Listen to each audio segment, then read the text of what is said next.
हैं, किस्मत वाले हैं जो नवरात्रे में ये बाबा की कथा आपके दरवाजे तक पहुंची है।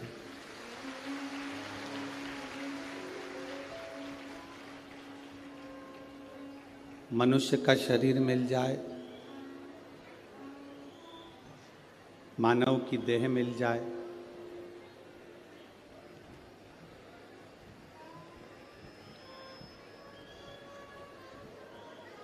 तो ये समझिएगा कि ये कहीं ना कहीं भगवान की कृपा हुई है, उनकी दया हुई है और उस दया के बल पर ये हमको शिव महापुराण की कथा श्रवण करने का सौभाग्य मिला है।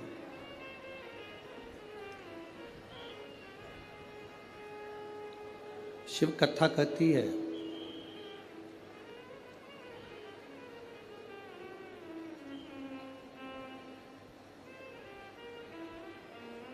शिव जैसे गले में रुद्राक्ष की माला धारण करते हैं,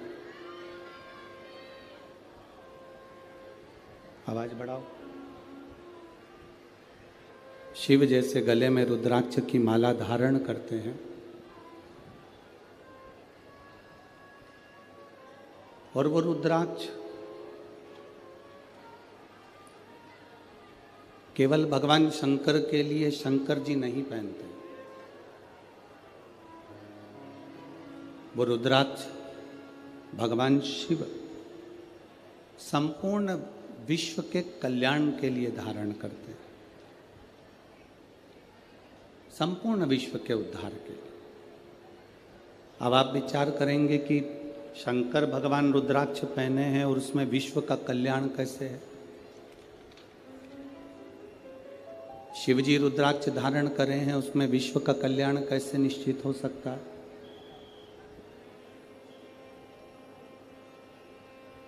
एक बात अपने भीतर उतार कर रखना, विद्येश्वर संहिता में लिखा है, ये वाला ऐसी आवाज कर रहा है, इसको बंद कर दो। विद्येश्वर संहिता में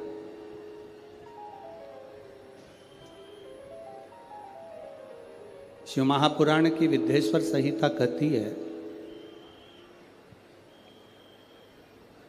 शिव महापुराण की कथा सुनकर, श्रवण कर यदि कोई दूर से भी निकल कर जा रहा है, बहुत ध्यान देना कथा पर, कि शिवजी के गले में पड़ा हुआ रुद्राक्ष विश्व का कल्याण कैसे करता।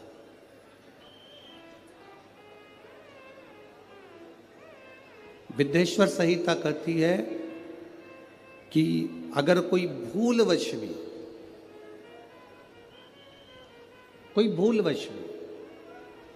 अगर शंकर भगवान की कथा को श्रवण कर कर निकल कर जा रहा है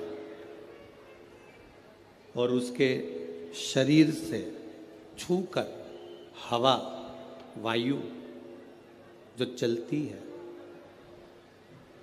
उसके शरीर से छूकर जो वायु निकलती है, जो हवा चलती है, चलती हुई हवा यदि उसके शरीर से भी छूकर निकल गई और जितनी जितनी दूर, जहाँ जहाँ तक वो हवा जाती है, वो पवन जाती है, वो वायु जाती है, और उस हवा के क्रम में जितने जितने जीव आ जाते हैं, चाहे मनुष्य हो, जलचर हो, थलचर हो, वायुचर हो, जो जीव आ गया, शिवपुराण कहती है उनका दूसरी बार जन्म नहीं होता, वो संसार सागर से मुक्त हो जाता है।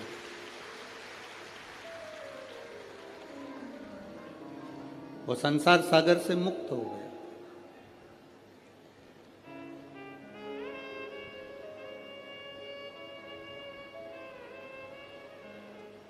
शिव जी के गले में रुद्राक्ष की माला है, शंकर जी के गले में रुद्राक्ष पड़ा हुआ है, मस्तक पर चंद्र है, गले में सर्प है, मृगछाला पहने हुए हैं। ये मेरे बाबा ने जितना जितना स्वरूप बनाया है, मेरे बाबा जितना जितना श्रृंगार ये करे हैं, ये संपूर्ण जगत के उद्धार के लिए करे।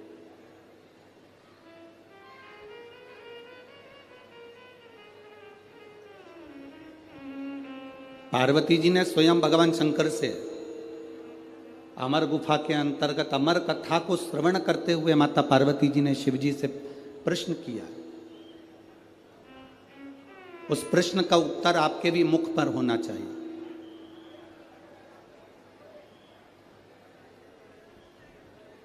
उस प्रश्न का उत्तर आपकी भी जिंदगी में होना चाहिए। हम तो कहते हैं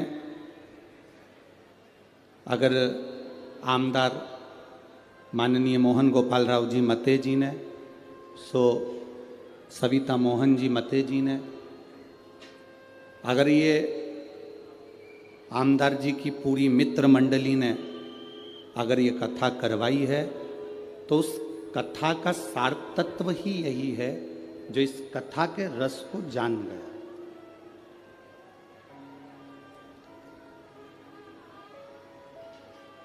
आज कथा के मंडप में माननीय सांसद महोदय कृपाल जी तुमाने जी भी विराजे हैं।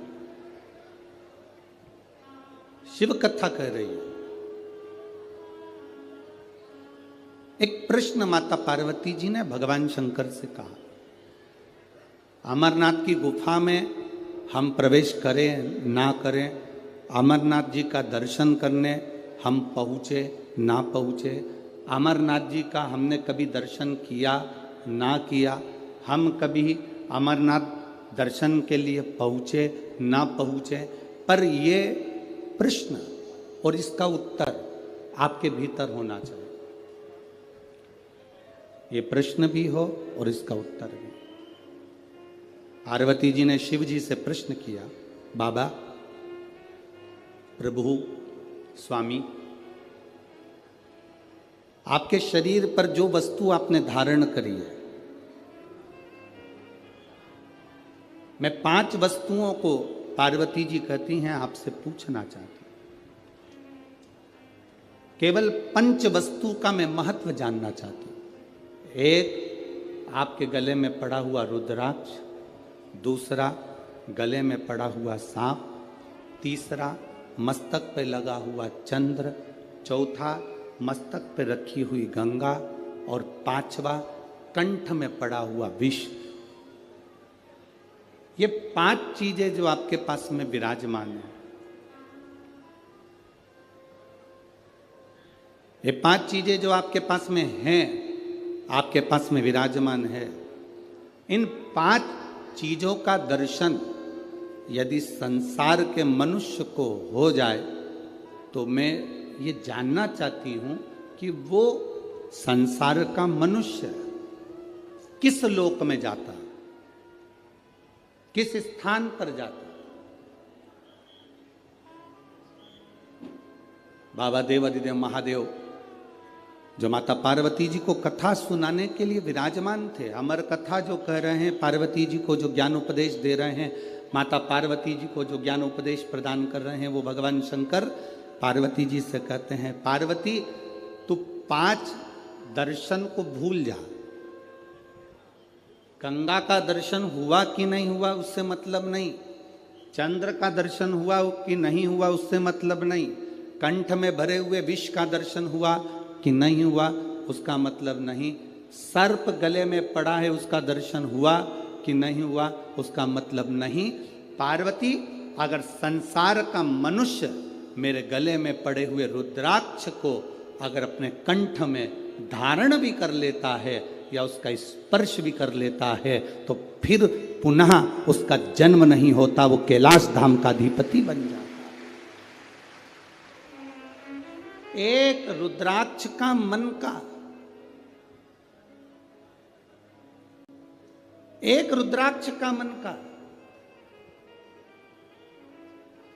ये मनुष्य के जीवन को सुख प्रदान कर देता।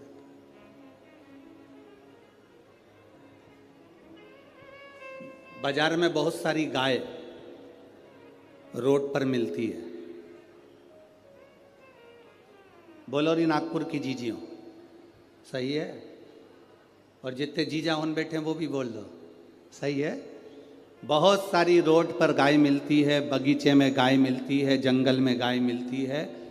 किसी किसी गाय के गले में रस्सी बंधी होती है। रस्सी बंधी है मतलब ये गाय किसी ना किसी की है। बोलो री नागपुर वाली जी, जी हाँ सही है। और जिस गाय के गले में रस्सी नहीं है, जिस गाय के गले में रस्सी नहीं बंधी हुई है, तो वो कह देते हैं ये किसी की गाय नहीं है, लावारिस है, फिर रही है, जंगल में घूम रही है, ये लावारिस है। जिसके गले में रस्सी बंधी है मतलब उसका कोई ना कोई वारिस है। जिसके गले में पट्टा बंधा हुआ है मतलब उसका कोई ना कोई वारिस, बोलो बोलो जम के बोलो जरा, है। और जिसके गले में रस्सी नहीं है, जिसके गले में पट्टा नहीं है, जिसके गले में रस्सी नहीं बंधी है, वो वारिस नहीं है, तो वो क्या कहलाती है?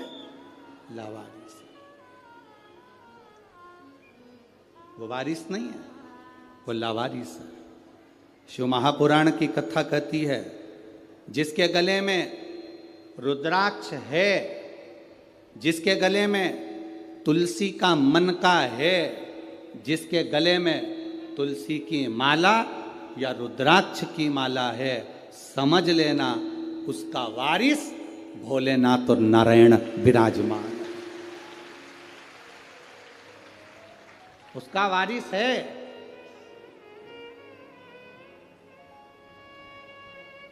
आप सोने के कितने भी आभूषण पहन लो, चेने पहन लो, कितना सुंदर आभूषण धारण कर लीजिए, कितने भी हीरे के हार पहन लो, वारिस नहीं कहलाएगा। पर एक गले में अगर रुद्राक्ष का मन का, कोई ने एक पत्र लिखा था कल की कथा में, क्या रुद्राक्ष स्त्री धारण कर सकती है? क्यों नहीं? कोई ऐसी पुराण लाकर बता दो जिस पुराण में लिखा है कि नारी रुद्राक्ष नहीं पहन सकती।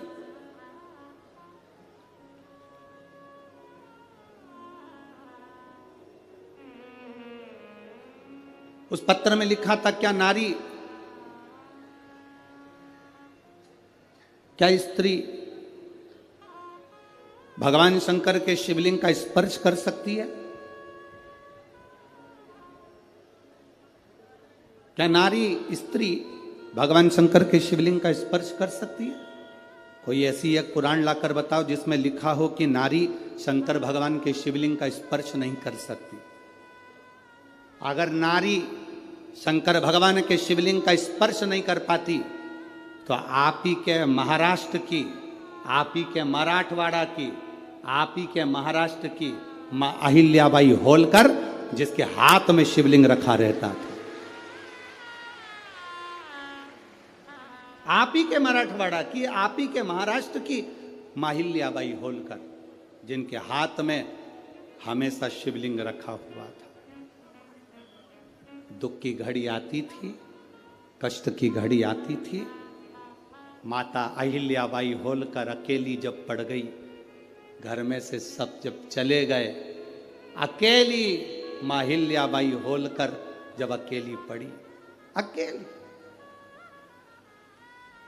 और चारों तरफ से उपद्रवियों ने अपना अपना आक्रमण कर दिया। सेना बना के तैयार कर कर सारे उपद्रवी तैयार हो गए। इधर से कोई सेना तैयार कर रहा है, उधर से कोई सेना तैयार कर रहा है। अकेली अहिल्याबाई होलकर अकेली जब पड़ गई, तब मां अहिल्याबाई होलकर को लगा कि अब मैं करूं तो करूं क्या, अब मैं क्या कर सकता। माता अहिल्याबाई होलकर ने अपने सैनिकों को बुलाया, अपने मंत्री महामंत्री को बुलाकर कहा कि चारों तरफ से सेना आ रही है, एक भी ऐसी स्थान नहीं जहां से सेना आक्रमण नहीं कर रही है। चारों तरफ से सेना तैयार बैठी है और कूच कर चुकी है, आने की तैयारी हो गई है। मंत्रियों, महामंत्रियों, बताओ अब करा क्या जाए? आप ये बताओ, अपनी सेना में बल कितना है, कितने सैनिक, कितने घुड़सवार, कितने शस्त्रधारी सशस्त्रधारी कितने कितने सैनिक है हमारे पास में। मंत्री और महामंत्री ने हाथ जोड़कर मां अहिल्याबाई होलकर जी से कहा,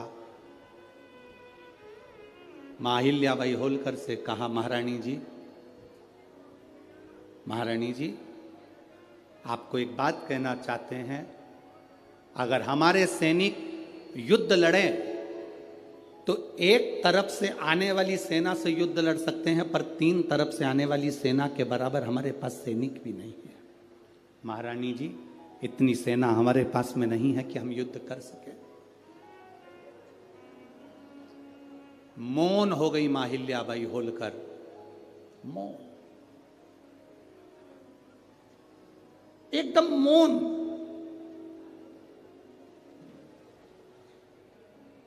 मां अहिल्याबाई होलकर एकदम मौन हो गई। अकेली रथ में बैठकर मां अहिल्याबाई होलकर मां रेवा के तट पर, नर्मदा जी के तट पर, महेश्वर की पावन धरा पर पहुंच गई। मां रेवा के घाट पर मां अहिल्याबाई होलकर ने बैठकर मां रेवा के हाथ जोड़े, नर्मदा जी के हाथ जोड़कर कहा, मां नर्मदा, रेवा, तू शंकर की पुत्री है, मैं आज तुझसे बल मांगने के लिए आई हूं, आज तू मुझे बल दे दे। रेवा, मां नर्मदा, तू मुझे बल दे। वहीं से मां अहिल्याबाई होलकर चली, अंदर पहुंची अपने पूजा स्थल पर। वहां पर एक शिवलिंग था जिसको मां अहिल्याबाई होलकर ने अपने हाथों में ले लिया और लेकर युद्ध के मैदान में बाहर पहुंच गई और सेना से कह दिया, महामंत्री मंत्री, अपनी सेना के 4 टुकड़े कर दे, 4 टुकड़े 4 किलो पर भेज दिए जाएं, चारों ओर लगा दिए जाएं। मंत्री महामंत्री हाथ जोड़कर बोले, महारानी जी, इतनी बड़ी सेना नहीं है, अगर हम गिनकर भी लगाएंगे तो थोड़े थोड़े चारों तरफ हो पाएंगे, ये तो 1 मिनट में उधर की सेना वाले हमारे सैनिकों को मार देंगे। मां अहिल्याबाई होलकर ने कहा, चिंता मत करो, अब सैनिक जितने हैं उनको बांट दिया जाए और वो सैनिक युद्ध नहीं लड़ेंगे, अब युद्ध लड़ने के लिए मेरा काल अधिपति महाकाल पहुंचकर युद्ध लड़े। अब युद्ध लड़ने वाला कोई दूसरा नहीं होगा, अब युद्ध अगर लड़ेंगे तो मेरे देव अधिदेव महादेव लड़ेंगे। सेना को बांटा गया। एक पत्र आया है, देखिए,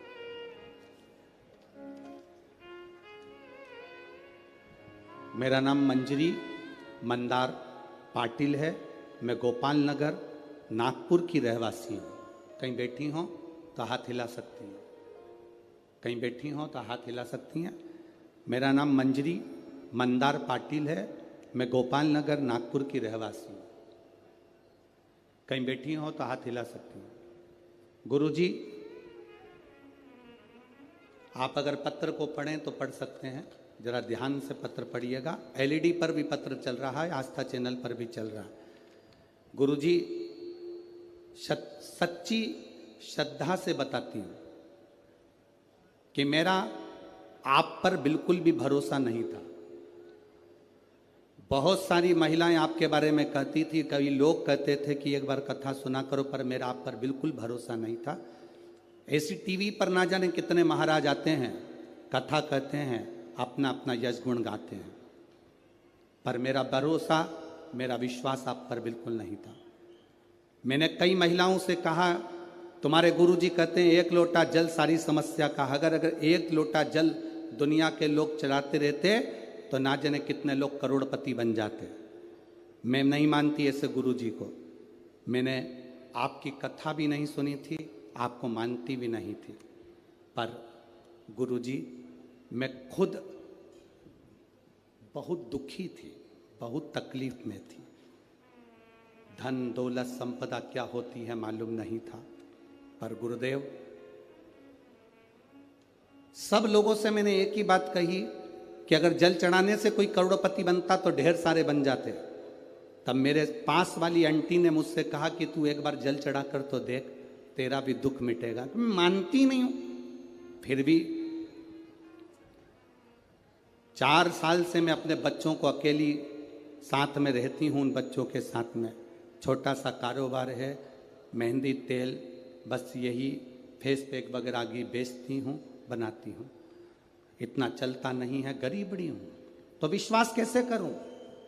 अगर जल चढ़ाने से कोई करोड़पति बनता तो बात थी। मेरी पड़ोसन ने कहा, तू मुंह से कहती है, एक बार जल चढ़ाना प्रारंभ तो कर, मैं काम करूं कि जल चढ़ाऊं।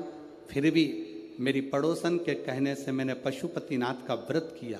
हमेशा विरोध करती थी आपका, आपके व्रत का विरोध करती थी, एक लोटे जल का विरोध करती थी, पर पहली बार मैंने मंदिर के अंदर पांव रखा और जल चढ़ाया और पहला सोमवार का पशुपति व्रत करा। मैं बाबा का क्या वर्णन करूं गुरुदेव, बाबा ने मेरी जिंदगी पलट दी और मुझे वास्तव में कि वो करोड़पति बनाने वाला भी वही है और सुख देने वाला भी वही है। मैं क्या वर्णन करूं, पहला सोमवार और मुझे छत्तीसगढ़ से एक कंपनी ने मेहंदी और तेल और फेस पैक का ऑर्डर दे दिया, जो कि कई लाखों का था। बाबा की कृपा से मुझे पहले सोमवार पर वो फल प्राप्त हो गया। गुरुदेव, पहला ऑर्डर मैंने पूरा करा जब मुझे लाखों रुपए का फायदा हुआ। दूसरा ऑर्डर फिर मुझे वापिस छत्तीसगढ़ से फिर प्राप्त हुआ और बाबा की कृपा से लोग सत्य कहते हैं, गुरुजी सारी समस्या का हल एक लोटा जल। अब मैं छाती ठोक कर कह सकती हूँ गुरुदेव कि शिव महापुराण कोई पुराण नहीं, स्वयं शिव पुराण के रूप में शंकर कथा करने आता है और शंकर कथा कहता है और शंकर ही कथा सुनता है। ये शिव तत्व है, ये औघड़ी है, ये शंभु है। अगर कहीं बैठी हो, मंजरी मंदार पाटिल, गोपाल नगर, नागपुर रहवासी, कहीं बैठी हैं? आप ही हैं? एक बार हाथ हिला दो। श्री शिवाय नमस्तुभ्यम, बधाई आपको, साधुवाता। ये शिव तत्व है, औघड़ी। और तेरी कृपा बिना न हिले एक भी अणु, लेते श्वास तेरी कृपा से तनु तनु। हे गंगाधार मुक्ति द्वार ओमकार तू, भोले ओमकार तू। आयो शरण तिहारी शंभु तार तार तू। बखान क्या करूं मैं राखों के ढेर का, चपटी बहुत है खजाना कुबेर का। मेरे बाबा तू सरल नहीं, तू सहज नहीं है मेरे बाबा।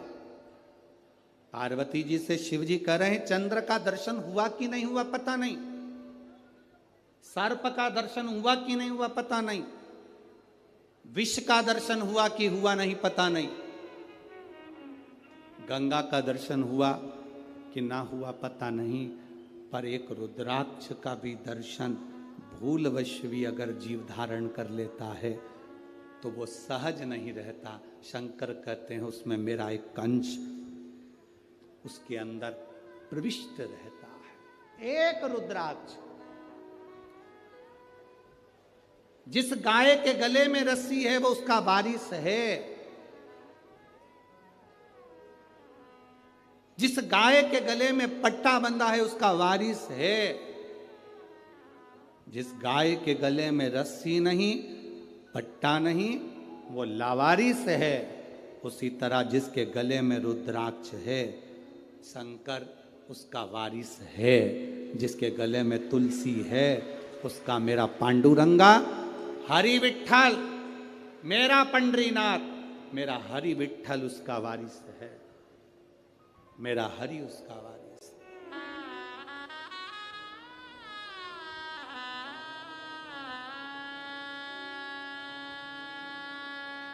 उसका वारिस कहलाएगा। आप कभी अपने मुख से ये मत कहना कि मेरा कोई नहीं। जिसके गले में रुद्राक्ष होता है, जिसके गले में तुलसी की माला होती है, वो कभी अपने मुख से ये ना कहे कि मैं अकेला हूं, मेरा कोई नहीं है। जिसके गले में रुद्राक्ष होता है उसके साथ शंकर और 33 कोटि देवता होते हैं। जिसके गले में तुलसी का मनका, तुलसी की माला होती है, उसके साथ पांडुरंगा, हरि विठ्ठल, मेरा नारायण और सारे देवता होते हैं। सब हैं आपके साथ।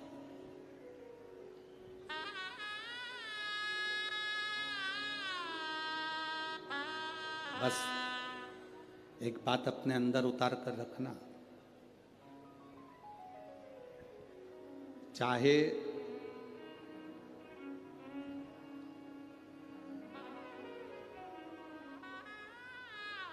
घर में फर्नीचर कम होगा, चल जाएगा। क्या कम होगा? बोलो बोलो, जम के बोलो जरा। फर्नीचर, घर में फर्नीचर कम होगा, चलेगा, पर आपके नेचर कम होगा, नहीं चलेगा। नेचर प्रबल रखिए।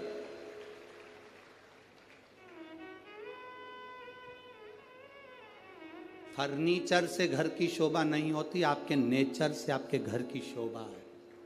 आप क्या नेचर रखते हो, आपका व्यवहार क्या रखते हो, आपके चेहरे पर कितनी स्माइल है, आपके चेहरे पर कितनी मुस्कान है, आपके बोलने का तरीका क्या है, आपके अंदर कितनी नम्रता है, वो देखा जाता है।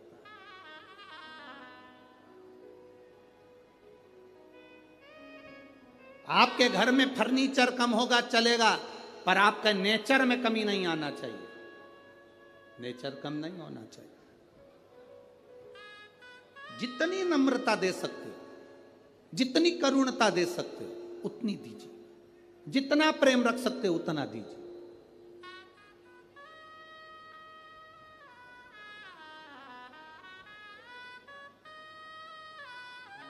महाराष्ट्र में होता होगा, हमारे इधर तो नहीं होता। महाराष्ट्र में हमने देखा भी नहीं। यहाँ पर जमीन कड़ली हो जाती है, बहुत कठोर हो जाती है, उसमें बीज डालोगे तो उग जाएगा क्या? अरे बोलो तो जम के, नहीं। फिर तो तुम भी हमारे उधर के हो गए। हमारे यहाँ की जमीन को नरम करा जाता है, हल चलाया जाता है, बखर चलाया जाता है, जमीन को नरम करा जाता है। जमीन जितनी नर्म होती है, उसमें बीज कैसा भी डाल दिया जाए उग जाता है, पौधा लग जाता है। अगर जमीन नर्म नहीं होगी, जमीन एकदम कड़ली, कठोर, कड़क होगी, उसमें बीज डालना, उगेगा ही नहीं। कितना भी पानी डालकर देख लेना, उगेगा ही नहीं। जमीन का नरम होना बीज को पैदा करता है। आपका नरम होना अपने भीतर भक्ति को पैदा करता है, भक्ति के बल को पैदा करता है। बहुत कड़ली जमीन बना लोगे तो उसमें बीज बोने पर कोई फायदा नहीं है। फसल में पानी दे दो, खाद डाल दो, दवाई डाल दो, कोई फर्क नहीं पड़ता, बीज नहीं उगेगा, क्योंकि जमीन कड़ली थी। कड़ली जमीन में तुमने बीज बो दिया, उसका कोई लाभ नहीं है। तुम अंदर से कितने भी कड़ले बन जाओ, कठोर हो जाओ, तुम्हारे अंदर कितना भी गुस्सा भर लो, क्रोध भर लो, कितनी भी तृष्णा भर लो, उसमें भक्ति का बीज बोओगे तो कभी लगने वाला नहीं है। नेचर बदलो। फर्नीचर बदलने से कुछ नहीं होगा घर का। अभी इससे पहले छत्तीसगढ़ की कथा थी, हमने कहा था घर बदल के देख लिया, घर में शांति नहीं आई। दुकान बदल कर देख ली, शांति नहीं आई। व्यापार बदल कर देख लिया, शांति नहीं आई। गाड़ी बदल कर देख ली, शांति नहीं आई। किसी ने कह दिया घर की दिशा चेंज कर लो, वो बदल ली। किसी ने कहा बाथरूम बदल लो, कोई ने कहा सीढ़ी बदल लो, कोई ने कहा रसोई घर बदल लो, कोई ने कहा दुकान बदल लो, कोई ने कहा व्यापार बदल लो, कोई ने कहा गाड़ी बदल लो, कोई ने कहा पहनने का तरीका बदल लो, कोई ने कहा कपड़े बदल लो, सब कुछ बदल कर देख लिया, कुछ फायदा नहीं हुआ। अब एक बार शिव महापुराण की कथा मानो, कुछ मत बदलो, जिस घर में रह रहे हो उसी में रहो, जो व्यापार कर रहे हो उसी को करो, बस अपने नेचर को थोड़ा सा बदल लो, सब कुछ अच्छा हो जाए। बोल बम का नारा है, इतना धीमा बोलोगे तो कल्याण तुम्हारा है। अच्छे से बोलो जरा, बोल बम का नारा है, सारी समस्या का हल शिव तत्व को पाना। हम अंदर से कठोर बन गए, बहुत कठोर। अब इतनी भीतर की कठोरता हमारे भीतर विश्वास कैसे पैदा करेगी? हमारे भीतर भक्ति कैसे पैदा करेगी? हमारे भीतर नम्रता कैसे पैदा करेगी?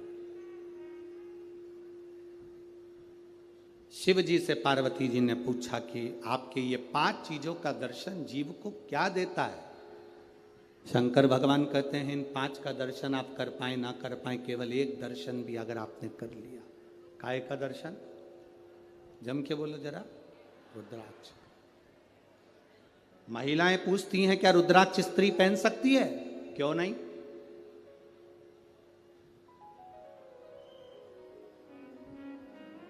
क्यों नहीं? क्या स्त्री भगवान शंकर के शिवलिंग का स्पर्श कर सकती है? क्यों नहीं?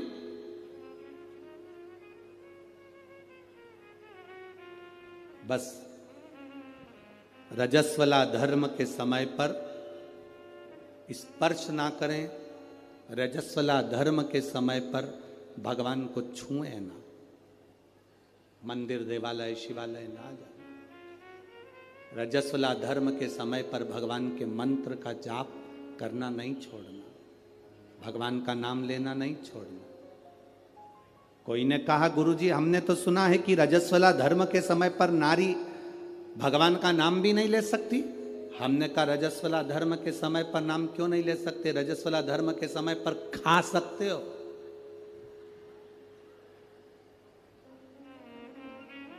मोबाइल चला सकते हो, सेल्फी ले सकते हो, तो फिर भगवान का नाम क्यों नहीं ले सकते?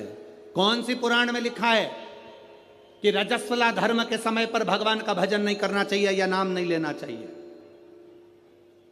रजस्वला धर्म के समय पर मालूम पड़े अगर कोई व्यक्ति मर रहा हो और प्राण छूट रहे हो, तो क्या वो भगवान का नाम नहीं लेगा? उसके मुख से भजन नहीं निकलेगा? अरे अंत समय प्रभु आना पड़ेगा, वचन दिया तो निभाना पड़ेगा। आए ना आए प्रभु कुटुंब कबीरा, अंत समय प्रभु वचन दिया तो निभाना पड़ेगा, अंत समय प्रभु आना पड़ेगा। शिव कथा कर रही है अंत समय में कौन सी घड़ी हमारी आखिरी है, कौन सा पल हमारा आखिरी है, कौन सा समय हमारा आखिरी है, किसको मालूम है साहब? किसको पता है? किसको मालूम?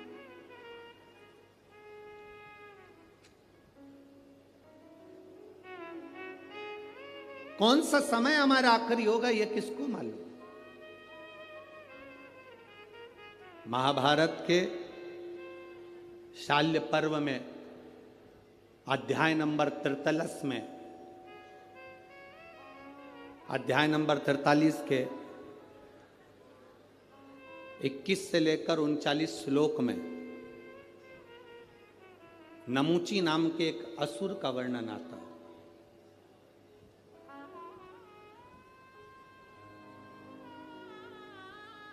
वो नमूची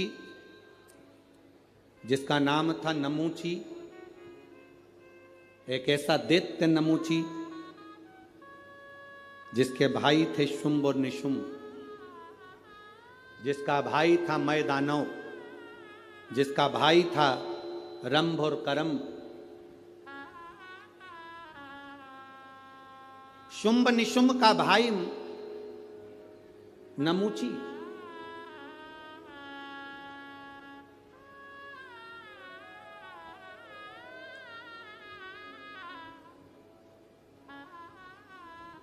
जिसने भगवान विष्णु का तप करा, भगवान नारायण प्रसन्न नहीं हुए। ब्रह्मा जी का तप करा, ब्रह्मदेव प्रसन्न नहीं हुए, गुस्से में आ गए, क्रोध में आ गए, इंद्र पर आक्रमण कर दिया। और इंद्र पर आक्रमण कर कर इंद्र की सत्ता को उसने कब्जा कर लिया। इंद्र की सत्ता पर कब्जा करा, धीरे धीरे कर कर उसने सारी सत्ताओं को अपना बना लिया। अब फिर तप करने बैठा। अब उसने सोचा कि इंद्र की सत्ता मेरी हो गई, सारी सत्ता मेरी हो गई, अगर नारायण और ब्रह्मा ने मेरे को वर नहीं दिया तो मैं उनकी सत्ता को भी अपना बना लूंगा। वो क्रोध में आकर तप करने बैठ गए। तप करा तो ब्रह्मदेव और भगवान विष्णु प्रकट हुए। भगवान ब्रह्मा जी ने कहा, नमूची तुझे क्या चाहिए? नमूची ने कहा कि बस मुझे वर चाहिए। ब्रह्मा जी ने कहा वर देने की सामर्थ्यता तो नारायण में। ब्रह्मा जी का तप छोड़कर नमूची भगवान विष्णु की साधना करने लगा। भगवान नारायण की साधना करते करते भगवान नारायण प्रकट हो गए और भगवान नारायण ने प्रकट होकर पूछा, नमूची तुझे क्या चाहिए? नमूची कहता है बस मैं आपसे वर मांगना चाहता हूं। इतने में भगवान विष्णु ने सोचा कि अगर मैं नमूची को वर दे दूंगा और ये क्या मांग लेगा पता नहीं। तो भगवान विष्णु ने कहा कि वर देने की सामर्थ्यता तो मुझ में है ही नहीं, वर तो महादेव दे सकते हैं। अब नमूची भगवान शिव को ढूंढते ढूंढते भगवान शंकर की साधना करना है और कैलाश पर पहुंच गया।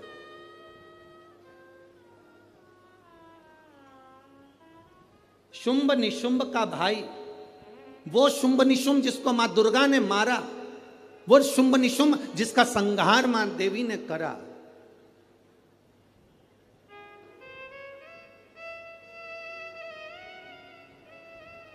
देवी जी की आरती में आप लोग गाते होगे, गाते हो, शुंभ निशुंभ का वर्णन होता है।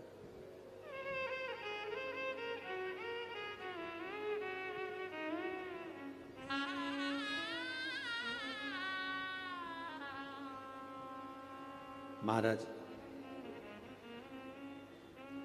नमूची ने शंकर भगवान से वर प्राप्त करने के लिए नमूची चला। कैलाश पर पहुंचा तो देवादिदेव महादेव नहीं थे, माता पार्वती जी नहीं थी, ना शंकर थे ना पार्वती थी, दोनों गए हुए थे भ्रमण के ऊपर। प्रदोष का दिन, प्रदोष काल का समय, भगवान शंकर प्रदोष के दिन, प्रदोष काल में अपने भक्तों के घर पर नंदी के कान में जो बोल कर जाता है, शिवजी नंदी पर बैठकर उस भक्त के दरवाजे पर उसका कल्याण करने के लिए प्रदोष के दिन प्रदोष काल में पहुंचते हैं। हर हर प्रदोष के दिन प्रदोष काल में देवादिदेव महादेव उस शंकर के भक्त के घर जाते हैं जो भगवान नंदीश्वर के कान में कहकर जाता। नंदी के कान में जिसने कहा,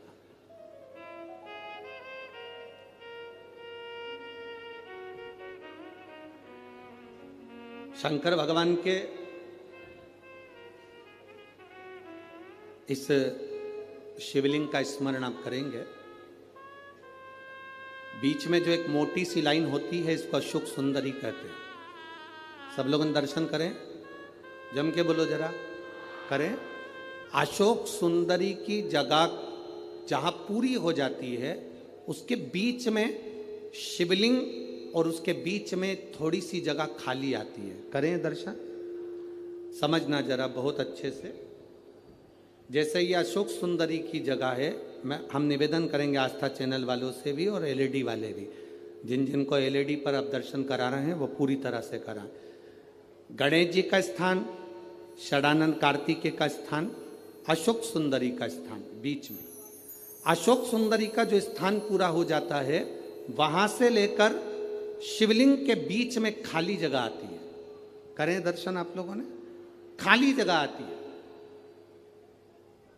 उस खाली स्थान की जो महत्वता है, ये जो अशोक सुंदरी से लेकर बीच में जो जगह है, ये भगवान शंकर की जो धर्म पत्नी है माता पार्वती, उनकी जो योगनियां हैं 64 योगनी, उनकी जो शक्ति पीठें हैं, उनकी जो सिद्धता है, उनकी जो सिद्धियां हैं, ये अशोक सुंदरी से शंकर के शिवलिंग के बीच में जो खाली जगह होती है, इस स्थान पर 64 योगनियां, देवियां, अष्ट सिद्धियां, नवनिधियां सब इस स्थान पर रहती है। इसलिए हमारे यहाँ शिव महापुराण की कथा कहती है, पूर्ण पूजन के बाद अगर कोई नारी, कोई पुरुष, कोई बच्चा, कोई बुजुर्ग अपने मन की बात का स्मरण इस जगह पर हाथ को रखकर, जैसे किसी के हृदय पर हाथ रखते हैं तो दिल धड़कता हुआ स्मरण होता है, उसी तरह यहाँ स्पर्श करेंगे और स्पर्श कर कर जब अपने मन की बात कहते हैं तो देवाधिदेव महादेव नंदी के साथ आकर प्रदोष के दिन कार्य की सिद्धता पूर्ण करते हैं।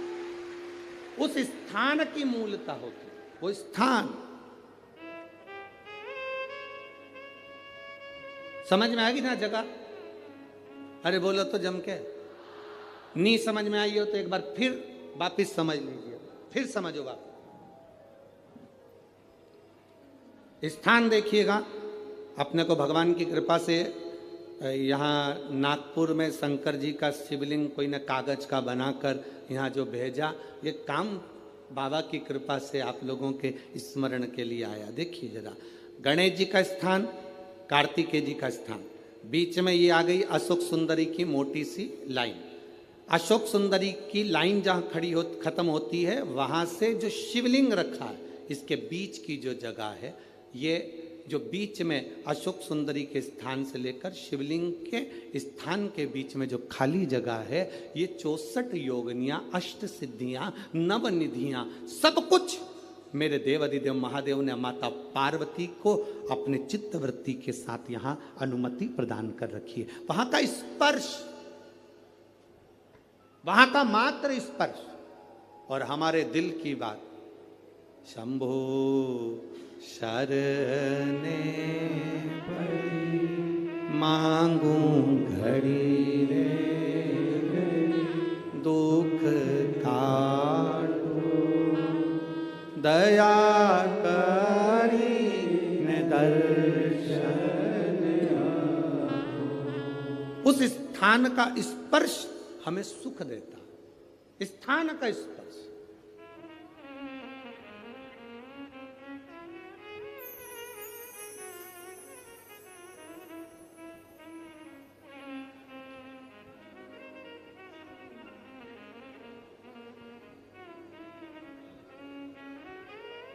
एक माँ ने एक पत्र लिखा है,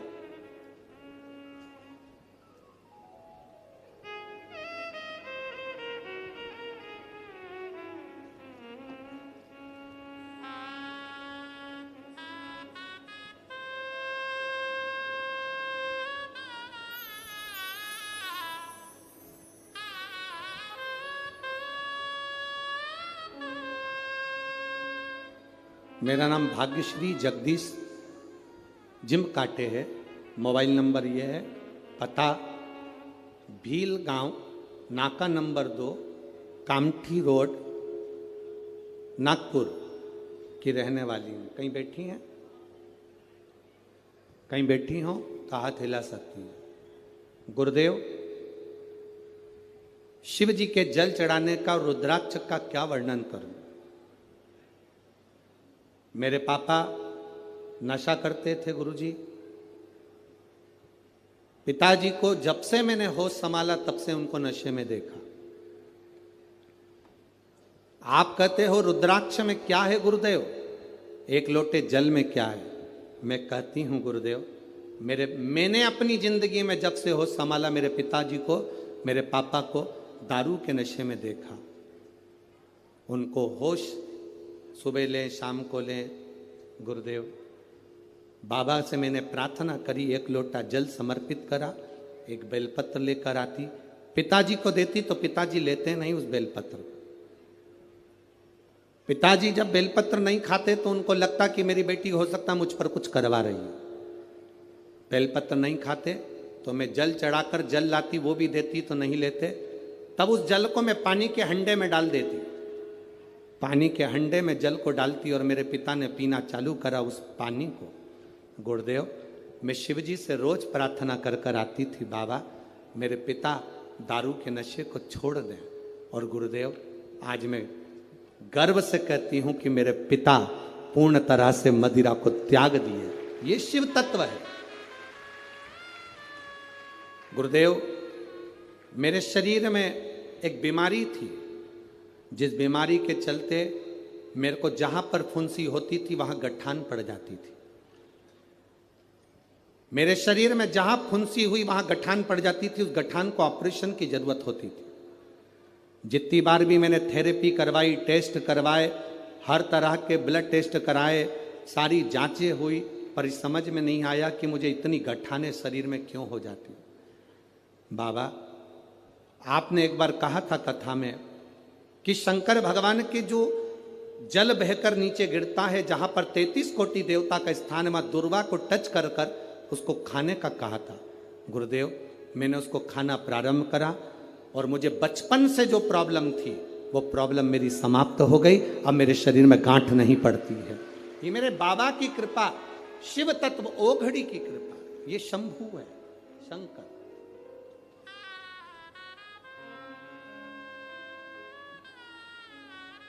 और शंभु शरणे मांगू घड़ी रे घड़ी, दुख काटो दया करी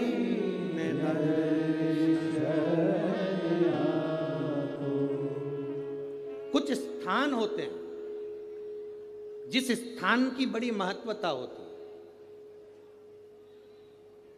हमारे जीवन के अंतर्गत तो कुछ स्थान ऐसे होते हैं जिन स्थानों की महत्वता। अब आप लोगों को अगर बोलें और आप उसका स्मरण, जैसे आपको कहा कि शिवलिंग के यहाँ स्थान है जिसकी मूलता, भागवत जी हो ना, अगर कहीं भागवत हो रही हो, राम कथा हो रही हो, तो तुम व्यासपीठ के चारों तरफ कहीं पर भी घूम लो, फिर लो, तुम्हारी मर्जी, तुम्हारा मन। पर शिव महापुराण की कथा जब चलती है, व्यास जी महाराज अगर शिव महापुराण के इस व्यास पीठ पर, कोई भी व्यास जी अगर शिव पुराण की पीठ पर बैठ गए, कथा चालू हो चाहे ना हो, अगर व्यास पीठ पर शिव पुराण की पीठ पर बैठ गए, तो जहां भक्त बैठते हैं उसके सामने, इस व्यास पीठ के ठीक सामने नंदी का स्थान हो जाता है। नंदी के स्थान को चाहे जजमान हो, चाहे कोई मंत्री हो, चाहे कोई मिनिस्टर हो, चाहे कोई कलंत्री हो, उसको भी यहाँ से वहाँ सामने से हम निकलने नहीं देते। क्यों? क्योंकि वो निकल तो जाता है पर बाद में उसको कष्ट भोगना पड़ता है। इसलिए हम मना करते हैं, इधर से मत जाना, आगे मत जाना, इधर से जाओ, पीछे से जाओ, इधर से पहुंचो, सम्मुख मत जाइए। जितनी दूरी बनती है इस व्यास पीठ के सम्मुख में।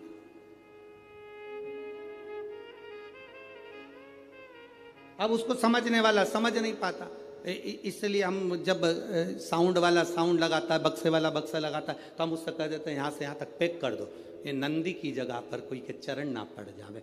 जितनी देर आप कथा सुनते हो, जितनी देर आप कथा के मंडप में बैठकर कथा सुनते हो, उतनी देर 33 कोटि देवता, नंदीश्वर, तुमरुका जी इस व्यास पीठ के ठीक सामने बैठकर शंकर की कथा का स्मरण करते हैं। कथा का स्मरण,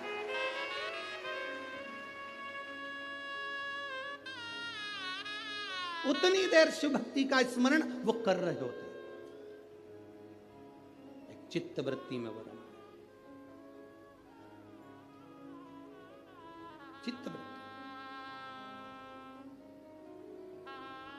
कई कैमरे वाले ऐसे होते हैं, फोटो खींचने वाले होते हैं, हम उन्होंने अभी तक शिव पुराण में कभी गए नहीं होते हैं। वो क्या भागवत जी में गए हैं, राम कथा में गए हैं तो कहीं से भी निकल जाते हैं, उनको अंदाजा नहीं रहता। हमारे भक्त उनसे कहते भैया सामने से नहीं जाना, जाना पीछे से, आप उधर से जाना, शिव के पीछे से निकल जाना, सम्मुख मत जाना। तुमरुका जी है, नंदीश्वर है, उनके गण है, वहाँ स्थान है उनका। जितनी देर व्यासपीठ पर व्यास जी बैठा है उतनी देर तक वो स्थान मूल है। व्यास जी नीचे उतर गया, तुम पूरी व्यासपीठ पर कहीं पर भी घूमो, जब तक कोई पंडित शिव पुराण वाचने नहीं बैठा तब तक तुम पूरी व्यासपीठ पर कहीं पर भी घूमो, कोई मतलब नहीं। पर जिस समय पर व्यास बैठ गया उस समय पर तुमरुका जी को आवाहन कर कर, नंदीश्वर को आवाहन कर कर, झोली पसार कर, उसको प्रणाम कर कर, आमंत्रित करके, झाड़ू लगा के, बाबा आपका स्थान साफ कर दिया है, आओ आप बैठो तुमरुका जी, आओ नंदीश्वर आप बैठो, आपका स्थान हो गया। 3 बार झाड़ू लगाकर बाबा को स्थान देकर तब व्यास जी व्यासपीठ पर बैठता है शिव पुराण करने के। उस स्थान की मूलता होती है। क्यों व्यासपीठ से कहते हैं कि उठकर जाओ, तुम्हारे शरीर में कैसा भी रोग हो, कितना भी रोग हो, श्री शिवाय नमस्तुभ्यम जिस जगह पर बैठकर तुम कह रहे हो उस भूमि की रज को केवल स्पर्श कर कर जाना और 3 महीने में हमको बताना कि बाबा ने तुमको हाथ पकड़ा कि नहीं पकड़ा, साधा कि नहीं साधा। ये पत्रों का जो ढेर है, ये इतने पत्र एक एक दिन में आ रहे हैं, इन पत्रों को तो हम पढ़ भी नहीं पाते। आपके पास फुर्सत हो तो इन पत्रों को ले जाना, इसमें मोबाइल नंबर और एड्रेस सब है, और उनके घर जाकर पूछना कि बाबा ने तुमको 3 महीने में दिया कि नहीं दिया। ये उसकी कृपा, ये उसकी उदारता। तुम कहीं पर भी बैठे हो, हम तुम्हें नजर आ रहे नहीं आ रहे, हम तुम्हें दिख रहे ना दिख रहे, तुम दुकान पर बैठे हो, रोड पर बैठे हो, गली में बैठे हो, मोहल्ले में बैठे हो, जहां तक तुम्हें आवाज जा रही है, चाहे माइक कहीं तक लगे हैं, चोंगे कहीं तक लगे हैं, जहां आवाज जा रही है वहां तक अगर आप कथा सुन रहे हो, मतलब तुम्हारे चित्त वृत्ति में शिव समाया है। वो कृपा करेगा, निश्चित है, तेरी झोली भरेगा, वो निश्चित है। खाली न जाता कोई दर से तुम्हारे, खाली न जाता कोई दर से तुम्हारे, मैं भी खड़ी हूँ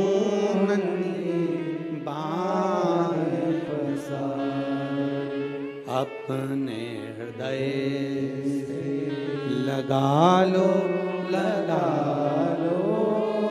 गिरा जा रहा हूँ, उठा लो,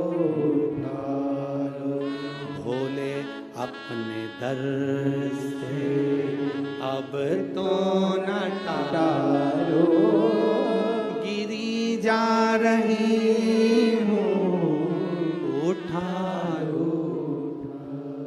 ये समझना हमको है, शंकर के एक एक भाव को समझना हमको है। शिव की भक्ति का क्या फल है, शंकर की कथा सुनने के बाद हमें क्या मिलता है, ये तो सियोर वाला महाराज भी नहीं जानता, पर इतना जरूर जानता है कि झोली कभी खाली नहीं रहती, ये निश्चित है। क्या देगा वो पता नहीं हमको भी, पर वो देता जरूर है। उसके द्वार पर आया, खाली नहीं जा सकता। ब्रह्मा ब्रह्मलोक में रहते हैं, भगवान विष्णु वैकुंठ लोक में रहते हैं, शंकर भगवान मृत्यु लोक में रहते हैं। जो बहू पूना में रह रही है और तुम नागपुर में रह रहे हो, तुम्हारी तबीयत खराब होगी तो पूना वाली इतनी जल्दी नहीं आएगी, जो बहू तुम्हारे पास रह रही होगी वो दौड़ कर आ जाएगी। उसी तरह ब्रह्मा ब्रह्मलोक में, भगवान विष्णु वैकुंठ लोक में, इंद्र इंद्र लोक में रहते हैं, देवता देवलोक में रहते हैं, पितर पितर लोक में रहते हैं, मेरा शंकर इस भूमंडल पर रहता है। बुलाओगे दौड़ कर आएगा, तुरंत आएगा। वो कैलाश अधिपति शंकर है, जो कंकर में बसा हुआ है। उसको जिसने पहचान लिया वो जिंदगी में सब कुछ पा गया। जो अहंकार में फूल गया, अपनी अभिमत्ता में फूल गया, अपने अहम में फूल गया, एक दिन ककड़ी और भुट्टे की तरह कटकर बाहर फेंका गया। अपनी अभिमत्ता को त्याग कर जिसने शिव को जान लिया उसकी जिंदगी संवर गई है। जिसने पहचान लिया देवाधिदेव महादेव, जो जान गया शंकर को, उसकी जिंदगी बन गई। जो नहीं जाना वो गया, वो गया। कितने दिन की शिव पुराण थी नागपुर में? अरे बोलो तो जम के 5 दिन की। आज कौन सा दिन हो गया? तीसरा। कल चौथा, परसों पांचवा। कल के दिन भी यही 2 बजे से 5 बजे तक कथा हो जाएगी। परसों के दिन सवेरे 8 बजे से 11 बजे तक कथा पूरी हो जाएगी। टीवी पर 2 बजे से 5 बजे तक आ जाएगी। 11 बजे जो यहाँ सुनने वाले हैं वो सवेरे सुनेंगे, अपने अपने घर चले जाएंगे। जो लड़ने वाले हैं, झगड़ा करने वाले हैं, वो यहीं की दहीं धरे की धरे रह जाएंगे। जिनको कथा से मतलब था उसने झोली भर ली और बटोर कर ले गया। जिसको दुनिया से मतलब था वो पड़ा की पड़ा रह गया। जिसको कथा से मतलब था उसने झोली भर भर कर बटोर लिया, महादेव से मांग लिया, बाबा खाली मत भेज देना। आज हम जब मोहनमते भाऊ जी के यहाँ पर वहाँ पर थे, आमदार जी के यहाँ, तो वहाँ पर कोई झांसी वाले भैया बता रहे थे कि यहाँ, झांसी वाले नहीं, यहीं के कोई भाई बता रहे थे कि हम जहाँ रह रहे हैं गुरुजी, इसी के सामने कोई परिवार रहता है, उसके घर में कई सालों से बच्चे नहीं थे, कई साल हो गए थे बच्चे नहीं थे। गुरुजी वो सीहोर गए, बाबा को कहकर आ गए, बाबा सब दूर धक्के खाली है, अब तेरे दरवाजे का धक्का मत निकाल देना, मुझे औलाद जरूर देना। और बाबा ने उसके घर में ये 11 तारीख जो गई, उस 11 तारीख को 2 बच्चे दे दिए बाबा की कृपा से, एक बेटा और एक बेटी। किसने बताया था? है? अच्छा पीछे हैं वो, उन्होंने बताया था। हम जहाँ भाऊ के यहाँ रुके हैं ना, विधायक जी के, आमदार जी के, वहाँ उनके यहाँ बता रहे थे ऐसा। तो ये शिव तत्व है, ओ घड़ी है शंकर। क्या देगा आपको भी नहीं मालूम पड़ेगा। आप दिल से सुन लो उसको, दिल से। सेवा करने का मौका मिले दिल से सेवा कर लो, पानी पिलाने का मौका मिले दिल से पानी पिला लो। कमाने के लिए पूरी जिंदगी पड़ी है, कमाने के लिए पूरा साल पड़ा है। 5 दिन मिले थे, दोनों हाथों से जिसको जो खिला सकते थे, पानी पिला सकते थे, भोजन करा सकते थे, खिचड़ी खिला सकते थे, खिला लो। 5 दिन मिले हैं, इस दिल से जितना लुटा सकते हो लुटा लो। और एक डायरी में लिख के रख लो कि मैंने 50 रुपए का पानी पिलाया। उस 50 रुपए का 1.5 महीने इंतजार करना, वो कितना देता है ये उसके ऊपर निर्भर करेगा। लिख कर भी रखना, तारीख लिखना कि इतनी तारीख को मैंने इतना खिलाया था, 1 पाउच पानी का पिलाया था, 1 कप चाय पिलाई थी, या 1 दोने में मैंने प्रसाद किसी को खिलाया था। मैं घर से पूड़ी बना कर ले गई थी, किसी को भोजन करा दिया। शंकर का कोई भक्त कथा सुनने आया था, उसको मैंने पूड़ी, मैंने पूरन पोड़ी, मैंने आमठी, जो भी तुम बनाए हो वो मैंने बाबा को दी। उसका फल क्या होता है वो अपने अंदाजे में रखिएगा। क्या देता है शंकर, क्या? नमूची, नमूची शिव की। कैलाश पर पहुंच गया, चारों तरफ देख रहा है, शिव पार्वती नहीं है, क्योंकि प्रदोष के दिन, प्रदोष काल में मेरे देवाधिदेव महादेव नंदी के कहने पर चल दिए भक्तों के घर।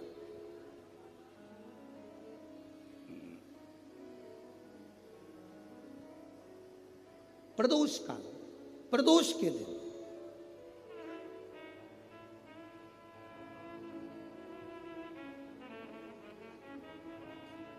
और गए।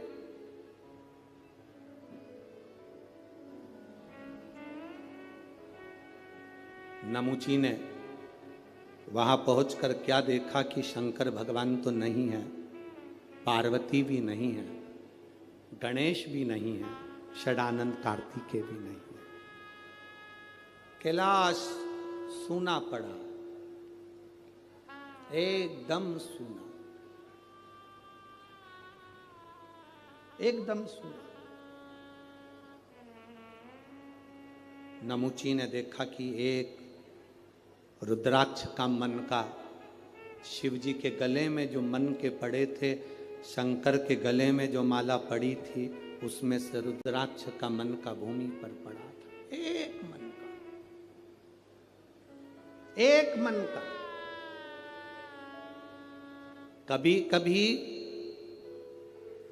कुबेरेश्वर धाम से आया हुआ रुद्राक्ष हो, या तुम्हारे घर में रखा हुआ रुद्राक्ष हो, या गले में पड़ा हुआ रुद्राक्ष हो, बीच में से चटक जाता है, फट जाता है, टूट जाता है, अंदाजा लगाना कोई विपदा की घड़ी तेरे ऊपर आने वाली थी, तेरे घर पर आने वाली थी।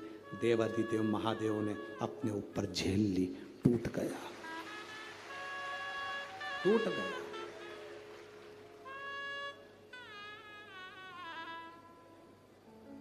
रुद्राक्ष और शंकर का शिवलिंग कभी खंडित नहीं होता। मालूम है आपको? आपको मालूम है कि नहीं? रुद्राक्ष और शंकर का शिवलिंग कभी खंडित नहीं होता। टूट गया तो भी जोड़कर उसको रखा जाता। शंकर का शिवलिंग बीच में से टूट गया तो भी विसर्जन नहीं होता। शंकर का शिवलिंग तो भी पूज्य है। 1000 टुकड़े भी हो जाए उस शिवलिंग के तो भी उसकी पूजन होगी। 25,000 टुकड़े भी शिवलिंग के हो जाएं तो भी उसकी पूजन होगी, क्योंकि शंकर के टुकड़े टुकड़े हो जाएं तो भी शंकर कभी समाप्त नहीं होता। वो एक एक कंकर में, कण कण में शंकर होता है। घर में रखा हुआ शिवलिंग का टुकड़ा भी हो जाए तो यह नहीं कहा जाता कि मेरा शिवलिंग खंडित हो गया। ना ना, शंकर भगवान ने कृपा कर कर अगर 2 टुकड़े हुए हैं तो शिव पार्वती दोनों आनंद के साथ बैठे हैं। अगर ज्यादा टुकड़े हो गए तो मेरे महादेव सहस्त्रेश्वर शिवलिंग बनकर, हजारों शिवलिंग बनकर बैठ गए। वो सहस्त्रेश्वर महादेव बन गया, सहस्त्रेश्वर महादेव के रूप में विराजित हो गया। दूसरी कोई मूर्ति हो, खंडित हो गई, टूट गई तो वो खंडित कहलाती है। दूसरे देवता की मूर्ति होगी, टूट गई, खंडित कहलाती है। पर शंकर भगवान का शिवलिंग अगर खंडित हो भी गया, टूट भी गया तो वो खंडित नहीं कहलाता, वो खंडित नहीं कहलाता। एक एक कण कण में शंकर है, जितने टुकड़े हो रहे हैं उसमें भी शिव है, वो खंडित नहीं। हिमाचल प्रदेश में बिजली महादेव, आप लोगों में से किसी ने दर्शन करें? मनाली में बिजली में करें आप लोग, और कोई ने भी करें? मनाली में बिजली महादेव, मनाली में बिजली महादेव के ऊपर बिजली गिरती है आकाश की, महादेव के टुकड़े हो जाते हैं। कभी नेट पर सर्च करना, छोटे छोटे टुकड़े महादेव के बिजली गिरने से पूरे महादेव के टुकड़े टुकड़े हो जाते हैं, बिजली महादेव। तब पूरे नगर में सूचना दी जाती है कि आज बिजली महादेव पर बिजली गिर गई, महादेव के टुकड़े हो गए, महादेव को वापिस जोड़ना है।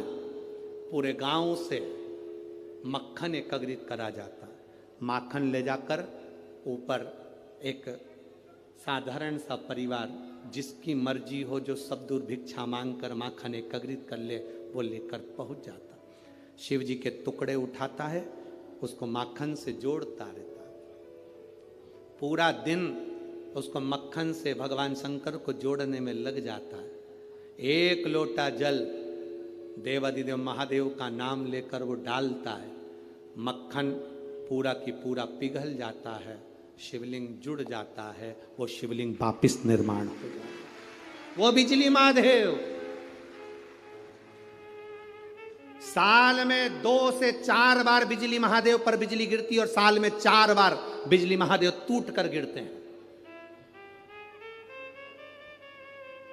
कभी कुल्लू मनाली जाएं तो दर्शन कर कर आना बिजली महादेव का, जिनके टुकड़े टुकड़े हो जाते हैं तो जोड़ा जाता है, उनको जोड़ते। कभी अगर समय मिले आपके पास में तो कभी स्मरण करिएगा बिजली महादेव। शिव सरल, शिवानंद,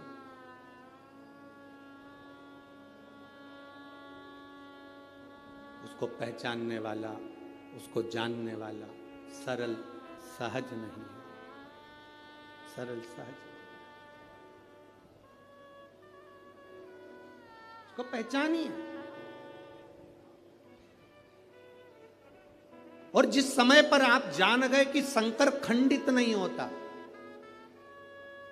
जिस समय पर आप जान गए कि शंकर कभी खंडित नहीं होते शिव, और तुम्हारे गले में, तुम्हारे घर में रुद्राक्ष है, उसके टुकड़े हो गए, उसको वापिस जोड़ने का प्रयास करो।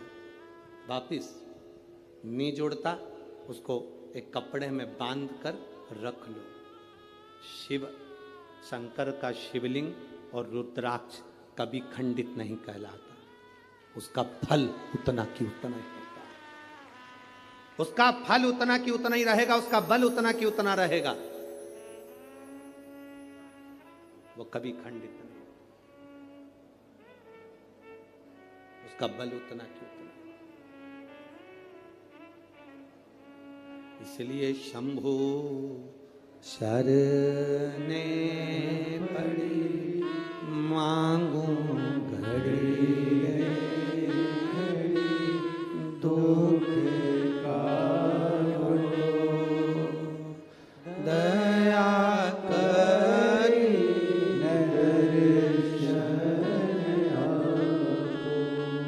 उसका फल कभी समाप्त नहीं।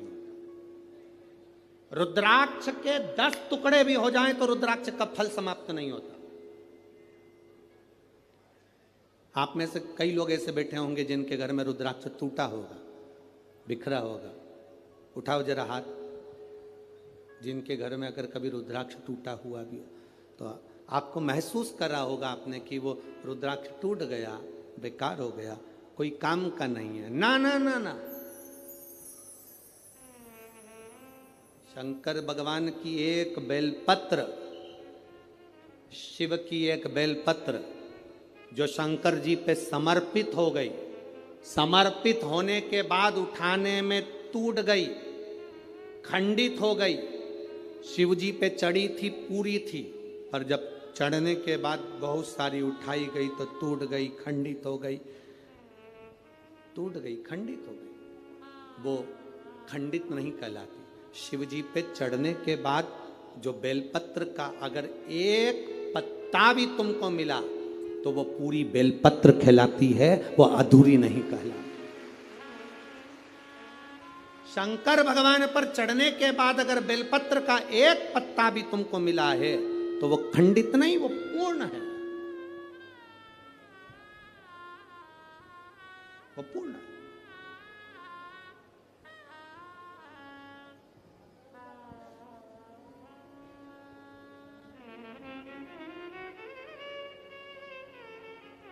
इसीलिए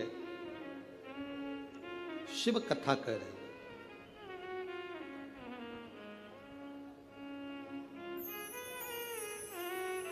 शिव महापुराण की कथा कर रहे हैं। नमुची को एक रुद्राक्ष का मन का नमुची को मिला है, एक रुद्राक्ष का मन का। दैत्य है, असुर है, राक्षस है। अब वो विचार करने लगा कि ये रुद्राक्ष किसका है, मुझे मिला है। फिक्र और जिक्र, थोड़ा ध्यान देना, दो चीजें। क्या क्या? मुंह से बोलो। फिक्र और जिक्र। फिक्र, ज्यादा फिक्र करोगे, ज्यादा चिंता करोगे तो चिंता फिक्र तुम्हें तन्हाई दे देती है, एकांत दे देती है, तुम्हारी बुद्धि काम करना बंद कर देती है। ज्यादा फिक्र होती है तो व्यक्ति का बीपी ऊंचा नीचा हो जाता है, शुगर ऊपर नीचे हो जाती है और व्यक्ति चिंता में पड़कर कमरे में अकेला पड़ा रहता है। फिक्र चिंता देती है, फिक्र एकांत देता है, फिक्र तन्हाई देती है, फिक्र तन्हाई देती है। फिक्र तुम्हें अकेले कमरे में पटक देगा। और जिक्र, जिस समय पर तुम्हारे को फिक्र होने लगे तब महादेव की जिक्र करना प्रारंभ कर दो, उसकी चर्चा करना प्रारंभ कर दो, तन्हाई मिट जाती है। तन्हाई मिट जाएगी अगर शंकर की चर्चा करोगे, शंकर की जिक्र करोगे, शंकर की भक्ति करोगे। ढोलक, शिव की चर्चा कर रहे हो अगर,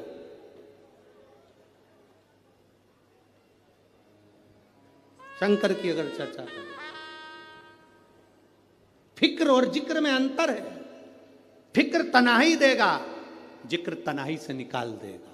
फिक्र बीमार कर देगा, जिक्र शंकर का तुम्हें महामृत्युंजय का रस तत्व देकर उभार देगा। जिक्र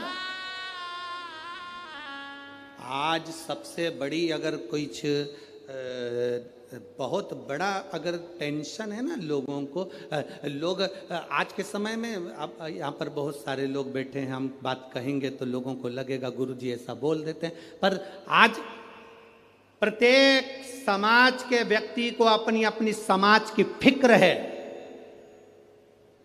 जाति में आज के व्यक्ति को बांट दिया गया है। मैं ब्राह्मण, मुझे ब्राह्मण समाज की चिंता है। मैं वैश्य, मुझे वैश्य समाज की चिंता है। मैं क्षत्रिय, मुझे क्षत्रिय समाज की चिंता है। मैं शूद्र समाज की चिंता है।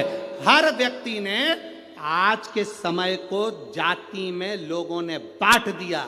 सबको अपनी अपनी समाज की, अपनी अपनी जाति की चिंता है, पर किसी को मेरे इस धर्म की, सनातन धर्म की चिंता नहीं है कि हम एक हैं। ये ब्राह्मण, ये क्षत्रिय, ये वैश्य, ये शूद्र, हम बांट रहे हैं। अगर तुम्हें फिक्र होना चाहिए तो अपने सनातन धर्म की, अपने धर्म की होना चाहिए। एक के लिए नहीं, हमें सबके लिए जीना है। सर्वे भवन्तु सुखिनः का ये पाठ हमने पढ़ा है। सनातन धर्म का पाठ हमने पढ़ा है। हम जातियों में बट रहे हैं। एक जरा सा केवल जरा सी अपनी शान सत्ता बढ़ाने के लिए हम जात में लोगों को बांट रहे हैं। मेरे शंकर भगवान ने, सनातन धर्म ने, वेद पुराण ने कभी किसी को जात में नहीं बांटा, कभी नहीं बांटा किसी को। पर आज देखकर दुख होता है कि लोग बट रहे हैं। किसी ने कह दिया ये हमारी जाति का है, वो हमारी जाति का है, हमारी इतना वोट बैंकिंग है, हमारा इतना है, हमारा इतना। ना ना ना, हम सब एकत्रित हो। हरिचंदन है इस देश की माटी, तपोभूमि हर ग्राम है, हर बाला देवी की प्रतिमा, बच्चा बच्चा राम है।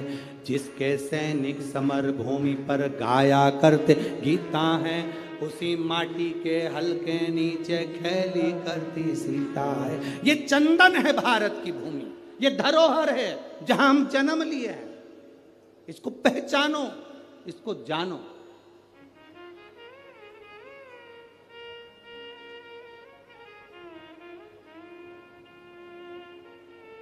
देवी जी का दर्शन करा है तुम लोगों ने? अरे बोलो तो जम के, करा है। तलवार है उनके हाथ में, ठीक है। काय पे बैठी हैं? शेर पे। तुम मोटरसाइकिल पे बैठ के इतनी घबरा जाती हो कि कोई तुम्हें घूर के देख ले तो तुम्हारी आंख में आंसू आ जाता है। वो भवानी है, दुर्गा शेर पर बैठी थी। शुंभ और निशुंभ दोनों राक्षसों ने आकर कह दिया था, ए सुंदरी, हम दोनों में से एक से तू शादी कर ले तो बच जाएगी, नहीं तो मर जाएगी। देवी अंदर गई गुफा में, शंकर भगवान से कहा, शुंभ निशुंभ आए हैं दरवाजे पर। तो भगवान शंकर मुस्कुरा कर बोले, तुम मुझसे कहने आई हो, तुम स्त्री हो। एक नारी में आधा शंकर होता है। जब शंकर तुझ में है, शक्ति तुझ में है, शिव तुझ में है, तो तू दुनिया से निपट सकती है। चढ़ जा शेर पर, उठा तलवार, कर संहार। माता पार्वती जी कहती है, मैंने शास्त्र पढ़े हैं मेरे हाथ में, मैं वेद माता भी कहलाती हूं, मैं शास्त्र हाथ में रखती हूं, शस्त्र कैसे उठाऊं? शंकर भगवान कहते हैं, संस्कृति को बचाना है, संस्कारों को बचाना है तो शास्त्र उठाना पड़ेगा, और अपने आप को और सनातन धर्म को बचाना है तो शस्त्र भी उठाना पड़ेगा। हमारे को ऊपर निर्भर करता है। हम शास्त्र भी उठा सकते हैं और शस्त्र भी उठा सकते हैं। ये मां जगजननी दुर्गा भवानी का दर्शन करने जाओ तो उस माता को प्रणाम कर कर उससे कहकर आना, मां जब शास्त्र की जरूरत हो तब मुझे शास्त्र देना, और जब शस्त्र की जरूरत हो ऐसा बल देना, ऐसा शस्त्र देना कि दुनिया के लोग याद रखें, हम याद रखें। शिव शक्ति है, उस भक्ति के बल को हमें बढ़ाना।